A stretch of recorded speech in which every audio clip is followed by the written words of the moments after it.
I'm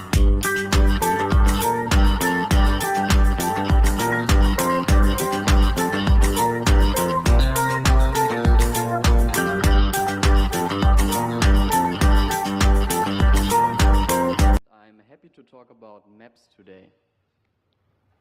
So imagine being able to fly from outer space to any place on Earth. This idea was kind of groundbreaking in the 90s. There was no Google Maps, there was no Google Earth, but there was TerraVision.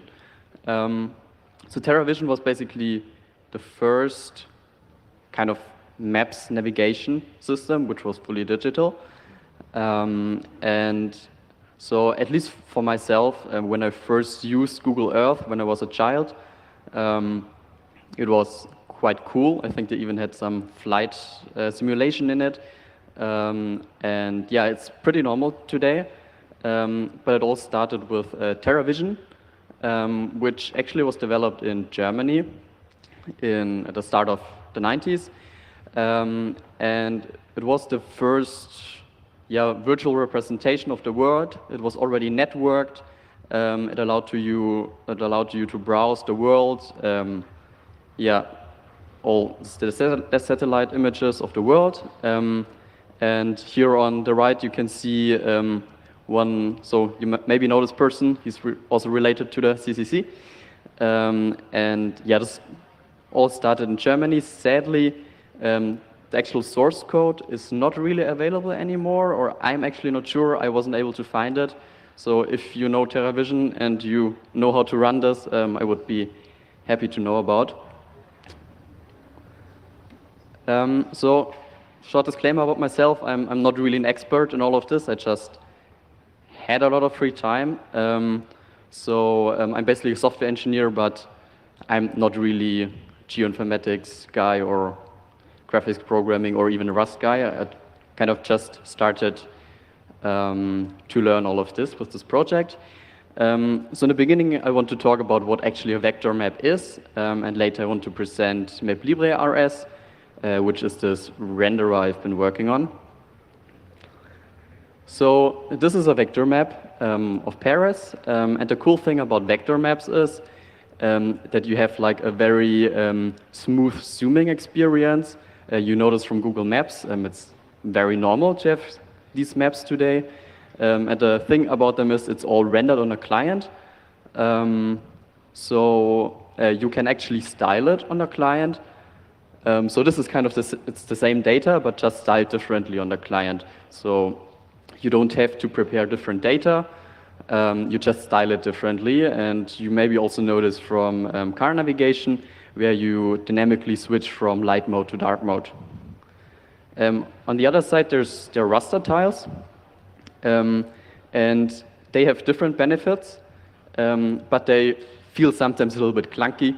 So you don't have like a smooth zooming experience.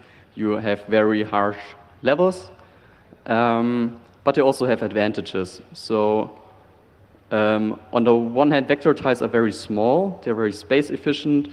They allow this powerful customization. They offer this smooth zooming experience, but they require some hardware on the client end, which is kind of not a problem anymore today, because we all have pretty powerful smartphones.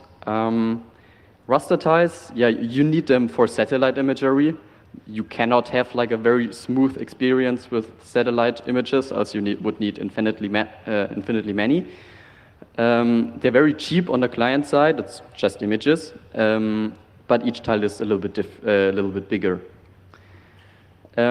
So still, there's a lot of data, and we somehow need to manage this data. So the idea is that we break the world down into tiles. Each tile has a coordinate, and here I want to quickly explain how this is working. So basically we have on the left side a world. So this is just a data set with longitude, latitude, and we're projecting this onto some 2D surface. So right here you can see the world on zoom level was 4, I think, or 2. So the idea is that we are projecting it onto a 2D surface, And then we have different zoom levels. So on zoom level 0, we just have a single tile which contains the world in a very reduced way. So we just have the reduced world. If we zoom now once into the world, we're reaching zoom layer 1, where we have 2 to the power of 1 tiles in each x and y direction. And as you zoom in, you get more and more detail. And basically, yeah, it's getting a lot of tiles if you zoom in. But this is the way how we manage this amount of data. Each vector tile is basically just an SVG. So there are polygons, there are lines, polygons with holes, and that's basically what a vector tile is. And so I just said that it's basically an SVG, and how we can think about this is that we are having a pen, and we are drawing each tile by moving our pen. So for example, initially we move our pen to coordinates 1 and 2.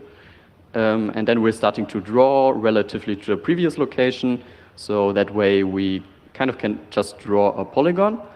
And by doing the same in the opposite direction, we can cut a hole into polygons. So that's basically what a vector tile is. It's just a whole bunch of SVGs with layered on top of each other, with some text and some further information for each feature. So that way we just have a single tile. So now to work on this data, we somehow have to send it to the GPU. And GPUs only work with triangles, so we somehow have to create a mesh out of this tile. There are fancy algorithms for this. In this example, I just drew it by hand. And yes, this term originally, the term tessellation comes from mosaics. So it's just a way to make triangles out of any geometric shapes, except circles. So we have a visualization pipeline in the renderer.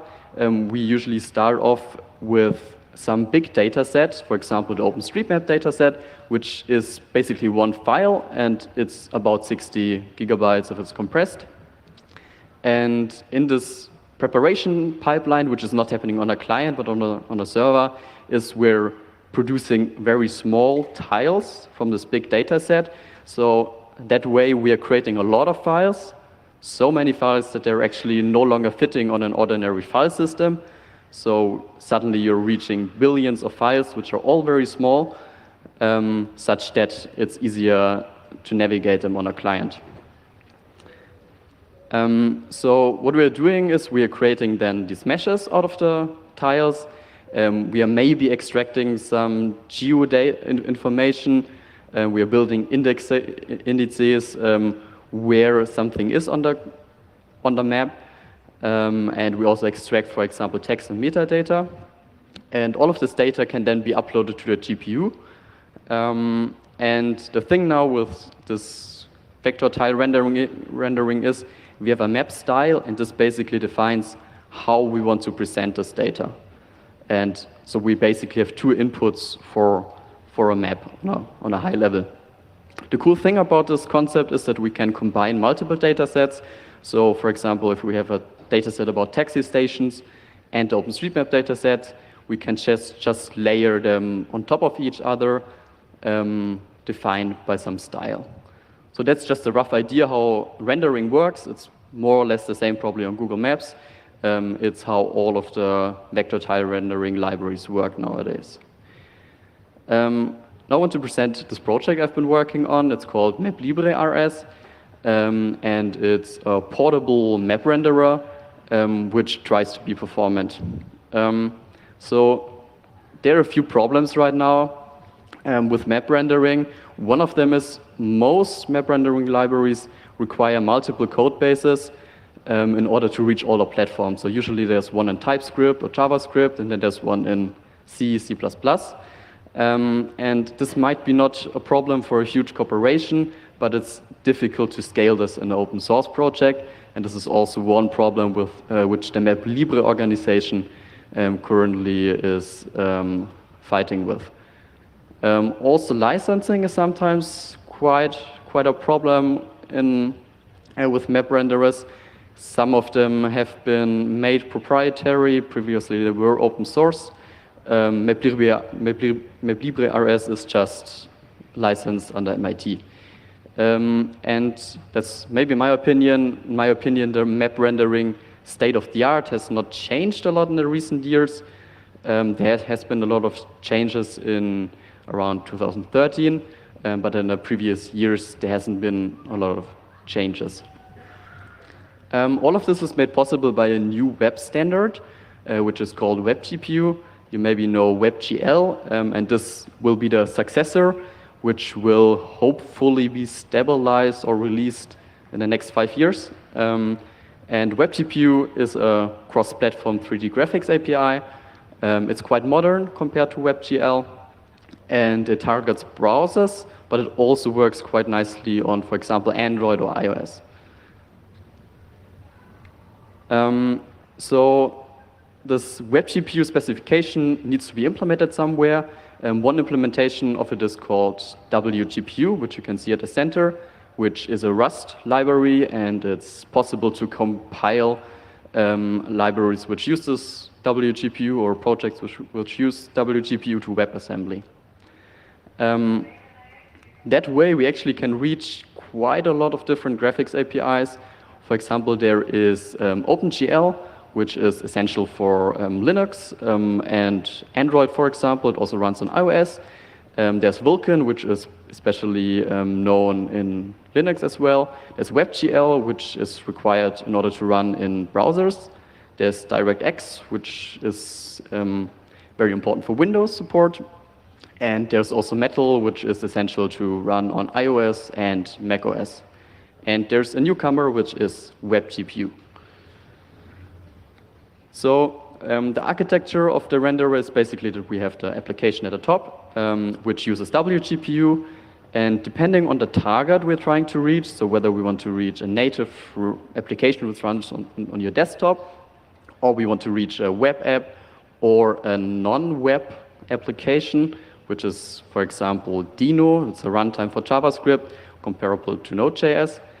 And we first select the target which we want to reach. And by doing that, we are determining the way how we reach the low-level graphics APIs for each operating system. Sometimes we're going through a hardware abstraction layer, which is a little bit performance costly. But for example, if you're running in a modern browser or browser in 3 years, we can skip this hardware abstraction layer and directly go to WebGPU. So why Rust?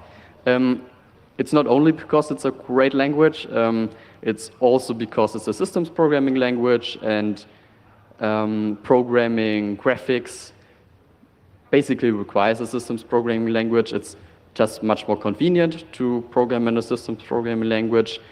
It also has outstanding support for WebAssembly, so it works quite nicely out of the box. And it already has support for atomic shared memory and multi-threading on a desktop, but also in the browser.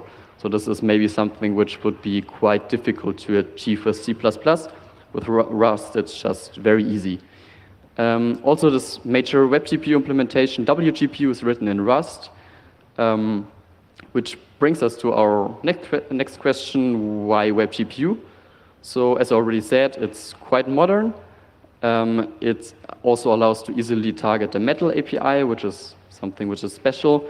And with WebGPU, we easily reach Android, Linux, iOS, macOS, Windows, and the browser.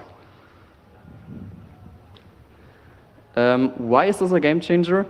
So this is my try to explain this. So there are kind of two different kinds of graphics APIs. One which I would call classical graphics APIs, and the low overhead ones. So at the beginning of 2000, there was OpenGL 2 already, which led to OpenGL ES, which eventually led to WebGL. So all of these share very similar concepts. If you're programming an app for OpenGL, it's quite easy to port it to WebGL or the other way around. In 2014, Metal was launched, which kind of introduced a new way to program graphics. DirectX 12 has a similar API. Vulkan has also a very similar API, and WebGPU kind of tries to unify these low overhead graphics APIs. WebGL 2, which is not that old, still follows this old way of programming graphics. So now, if we are developing some new renderer, we want to be like, modern. We don't want to introduce technical depth in the beginning already. So I've drawn here 3 scenarios. So we are running MapLibreRS against a low overhead graphics API, and below that there's Vulkan. That's basically the perfect way. Then we're like have a total modern stack. If we target as MapLibreRS the slow overhead graphics API, but we're running on an old Android phone, there's only OpenGL, then it's still okay. Apple will deprecate this way, so it will be gone maybe in 5 years to reach OpenGL, but it's still okay. So the approach, which is not that nice, in my opinion at least, is to say, okay, we're targeting this classical API, this classical way of programming graphics, and then we're running on a modern device which already supports Vulkan, then we're losing a lot of performance. So if we want to have a modern rendering stack, a future-proof rendering stack, then it's, in my opinion, essential to target these low overhead graphics APIs. I want to give a quick demonstration if everything works.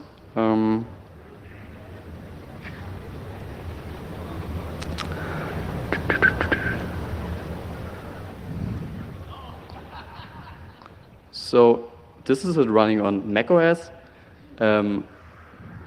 This is the camp you're seeing, and it's still bare bones, so a lot of features are still missing. For example, text is missing, and basically a map without text is not worth much. But for example, you can already tilt, so it's 3D already without 3D buildings or mountains.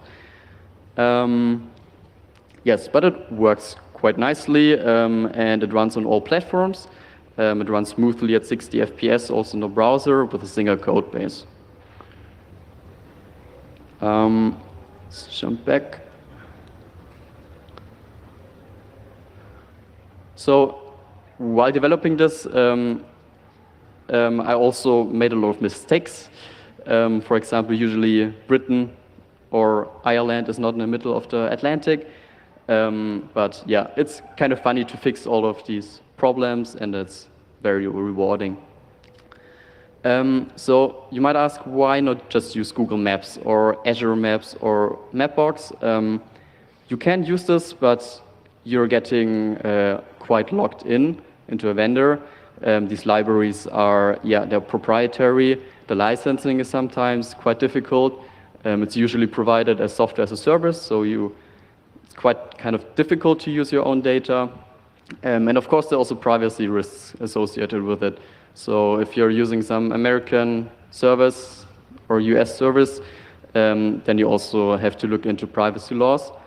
And so, in my opinion, it's essential to invest in these free and open source rendering stacks.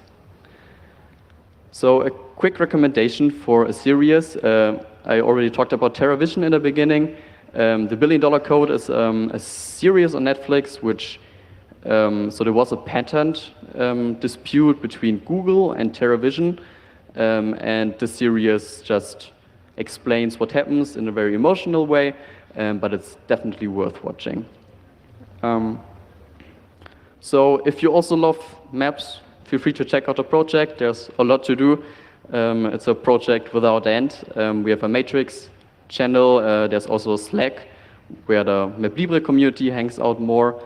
And also feel free to just try out a web demonstration. If you're feeling adventurous, you can also try out a WebGPU implementation, but that of course requires Firefox nightly, and you have to set some special feature flags. So thank you.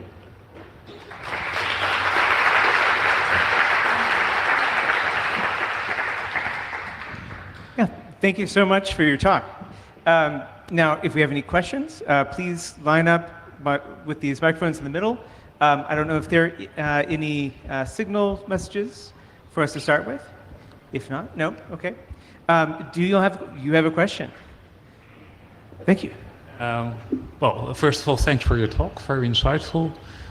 More of a suggestion, you showed the map of the camp area. Did you know that there is a completely free vector tiles map at the Dutch Cadaster? So pdok.nl has vector tiles with great details, street names, etc., all in vector tiles. So you can download the whole data set, or you can use their server to access it. That's cool. So just from the camp area, you mean? No, the whole of the Netherlands. Ah, okay, yeah.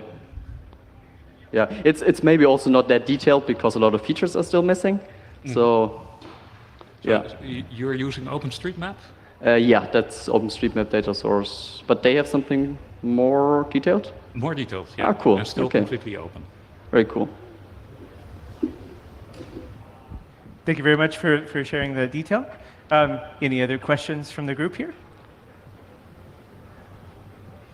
Well, if not, Max will be here after we wrap this talk. Feel free to talk further and get more details. So thank you very much.